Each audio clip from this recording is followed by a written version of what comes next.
chapitre précédent, nous avons vu comment créer un profil avec un autre matériau au niveau du mur, mais la limite de celui-ci était le fait que, au niveau de ce mur, ce nouveau matériau était appliqué dans la même épaisseur qu'une des couches constitutives.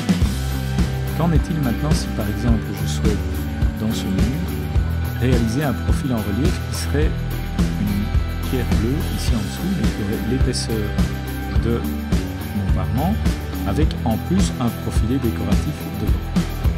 Et bien pour cela, je vais utiliser, au niveau de la structure du mur, ici, l'outil profil en relief. Alors, le profil en relief, c'est quoi? Quand je clique ici, j'ai une nouvelle fenêtre qui apparaît et qui va me permettre d'ajouter dans ce mur une quantité de profils. Alors, la première chose à faire, c'est d'ajouter un profil. Et par défaut, j'ai déjà un profil qui existe.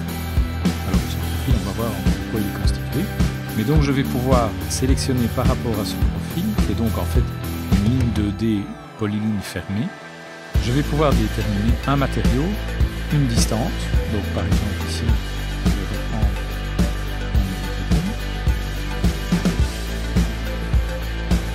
Et je lui dis que je veux une distance de 0 à partir de mon bas du mur. Si je fais appliquer, voilà, je vois que j'ai ici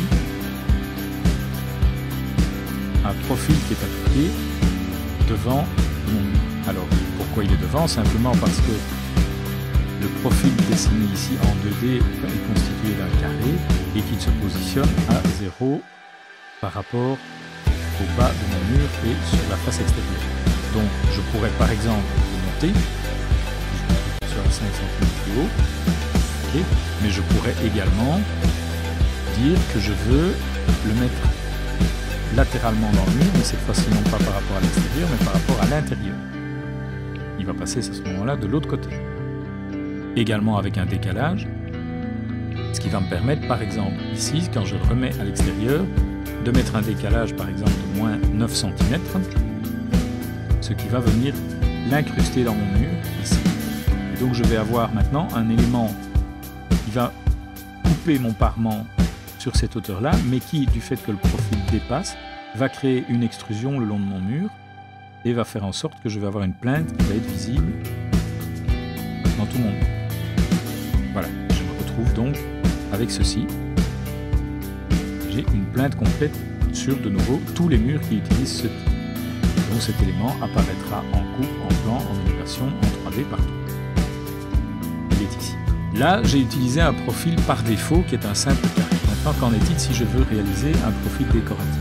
Là, il y a une chose à bien comprendre, c'est que quand je travaille sur les murs, on a vu que je prenais un mur et que je venais dans le projet, en restant dans le projet, j'éditais le type. Donc en fait, la famille qui est ici, c'est une famille de murs qu'on appelle une famille système, c'est-à-dire qu'elle est gérée en interne dans le projet. Il en sera de même quand je vais par exemple créer des sols, ici, et que je vais aller dans le type, c'est également une famille système. Donc ce ne sont pas des familles que je gère en externe par rapport au projet, mais je les gère en interne. Maintenant, les profils, eux, vont faire appel à des familles externes. Alors, quel est le principe? En fait, quand je vais venir ici sur le bouton principal, je clique ici et que je vais demander nouveau, vous voyez que je peux soit démarrer un nouveau projet, soit je peux démarrer une nouvelle famille. Alors, on verra ça bien évidemment très en détail par la suite. Mais donc, pour le principe ici, si je prends nouveau famille, je me retrouve ici au niveau de l'arborescence, à un endroit où je vais récupérer toute une série de gabarits de familles qui vont me permettre de réaliser des familles externes que je vais ensuite charger dans mon projet. Donc par exemple, si je prends un fichier gabarit pour une famille, une fenêtre électrique, eh bien je me retrouve dans un nouvel environnement. Alors vous voyez, je n'ai plus ici de murs, etc. J'ai des extrusions, des découlements, j'ai des formes 3D simples, mais j'ai déjà un mur avec un trou qui va me permettre de modéliser une fenêtre ici. Ça, c'est un exemple. Si je demande par exemple de faire une nouvelle famille et de faire un luminaire local métrique qui sera appliqué contre un mur, eh bien il m'ouvre une famille dans laquelle j'ai déjà un mur, j'ai un côté de la mise en place qui est mis en évidence et j'ai déjà une ampoule, j'ai déjà une lampe ici au niveau de mon mur. Si je regarde ça en 3D, voilà, j'ai une lampe ici qui éclaire vers le bas et je n'aurai donc plus qu'à modéliser ici un luminaire, charger cela dans le projet et j'aurai à ce moment-là un luminaire à ma disposition dans mon projet. Donc ça, c'est une famille externe que l'on modélise dans un autre environnement et qu'on charge ensuite dans le projet. Et bien pour le profil, c'est exactement la même chose. Donc je vais venir sur Nouveau, Famille, et j'ai à ma disposition un gabarit qui s'appelle Profil métrique. Et donc je vais ouvrir ce gabarit qui lui évidemment est tout à fait simple. J'ai juste deux plans de référence et j'ai des outils qui vont me permettre de réaliser des lignes, c'est tout. Puisque le profil, c'est par définition une simple polyligne continue fermée, eh bien je n'ai pas d'autres outils à ma disposition. Donc l'environnement de travail ici va être modifié sur base du type de famille que je vais créer. Donc ce n'est pas une famille 3D, je n'ai donc à ma disposition que des lignes et vous voyez qu'ici en dessous je n'ai effectivement pas de coupe, pas d'élévation, rien du tout. Je n'ai qu'une vue en plan dans laquelle je vais dessiner mon profil. Alors attention par rapport à l'environnement de projet où par défaut on va toujours se mettre en centimètres. Tous les gabarits de famille qui sont présents dans Revit sont en unités millimètres. Alors, il faudrait ouvrir tous les gabarits et modifier les unités pour passer en centimètres. Donc, moi j'ai pris le réflexe de savoir que simplement quand je travaille dans une famille, si c'est juste pour dessiner un profil, je ne vais pas m'amuser à changer les unités, je vais travailler en millimètres. Et donc je vais créer ici directement, donc si je veux 20 cm, 9 cm, donc là je suis dans l'épaisseur de mon parement, 9 cm, et puis je vais dessiner un profil quel qu'il soit, avec tous les outils que j'ai à ma disposition ici, qui sont les outils 2D classiques. Je vais dessiner mon profil. Voilà. Alors ici je vais avoir évidemment un petit souci, puisque ceci constitue 9 cm d'épaisseur. Si je ramène mon profil comme ceci, je vais avoir un peu ici devant, puisque mes 9 cm parement viennent s'arrêter ici. Donc je vais déplacer cet élément-là, par exemple comme ceci. Voilà. Donc je réalise un profil, et donc le point d'insertion de mon profil, quand je dirais dans le mur, il est situé à 0 par rapport au bas, c'est ce point-là. Quand j'ai terminé mon profil, je vais le sauver, parce qu'en fait pour l'instant, cette famille s'appelle famille 3, donc ça n'est pas très intuitif au niveau de mon projet quand je vais devoir désélectionner le profil, donc j'ai intérêt à lui donner un nom plus explicite. Donc je vais sauver ça, et je vais par exemple le mettre sur le bureau, dans Data et forme, et je vais le nommer profil pierre bleue. Vous voyez que le type de fichier c'est RFA Revit Family. J'enregistre. Quand ça c'est fait, vous voyez que maintenant il s'appelle bien profil pierre bleue, et bien je peux simplement le charger dans le projet. Voilà. Maintenant, si je descends ici dans mon arborescence de projet, dans mes familles, je vois que si je descends dans les profils, j'ai à ma disposition un profil pierre bleue. J'ai plein d'autres profils qui sont déjà là par défaut, mais donc moi je vais utiliser celui-ci. Et donc il suffit à ce moment-là de venir dans le menu, et donc je resélectionne mon type,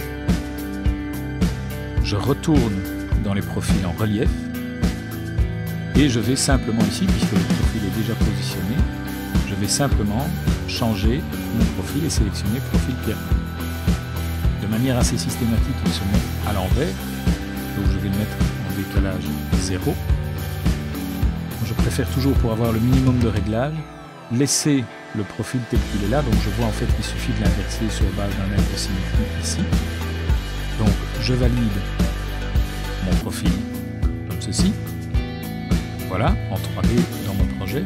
Je vais aller maintenant dans ma famille. Donc en fait j'ai ouvert une famille, je l'ai sauvée et je l'ai chargée dans le projet, donc elle est toujours ouverte.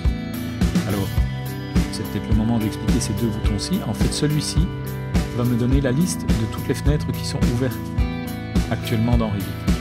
Comme j'ai travaillé beaucoup dans le projet, j'ai plusieurs vues du projet qui sont ouvertes et j'ai mon profil qui est ouvert ici également. Alors il faut savoir que quand on travaille sur des gros dossiers, des gros projets qui ont une ampleur importante à l'écran, le fait d'avoir beaucoup de vues ouvertes va commencer à pénaliser les performances de la machine. Donc vous avez intérêt de temps en temps à venir ici sur ce bouton-là. S'il n'a pas été mis dans cette barre d'accès rapide, le bouton se trouve dans le ruban Vue, ici. Et le fait de fermer les fenêtres cachées va faire en sorte que je ne garde plus qu'une fenêtre active par fichier ouvert. Voilà. Donc ici maintenant, si je veux retourner sur le profil, qu'est-ce que je vais faire? Je vais venir dans ma famille de profils, je vais sélectionner toutes les lignes et je vais simplement en faire une symétrie. Alors, les commandes d'édition, on les verra plus tard, mais donc la symétrie avec choix de l'axe, c'est ici. Donc je peux choisir l'axe puisque l'axe est constitué de ce point de référence ici. Donc je vais demander une symétrie sans copie, parce que ça doit être un déplacement de cet élément-là. Voilà, donc il me retourne au profil, je le ressauve et je le recharge dans le projet. À partir du moment où je le charge dans le projet et qu'il existe déjà au niveau du projet, il va me demander s'il doit remplacer la version existante ou pas. Je mets oui, et voilà. Et donc mon profil s'est retourné. Donc maintenant je vois simplement que j'ai un décalage ici que je dois réencoder. Donc je vais, en sélectionnant un mur, retourner dans son type. Et au niveau de la coupe ici, je vais demander la gestion des profils en relief. Et je vais remettre un décalage de -9 pour incruster ce profil dans mon mur. Je fais OK, et je fais encore une fois OK. Et j'ai mon profil qui est réalisé.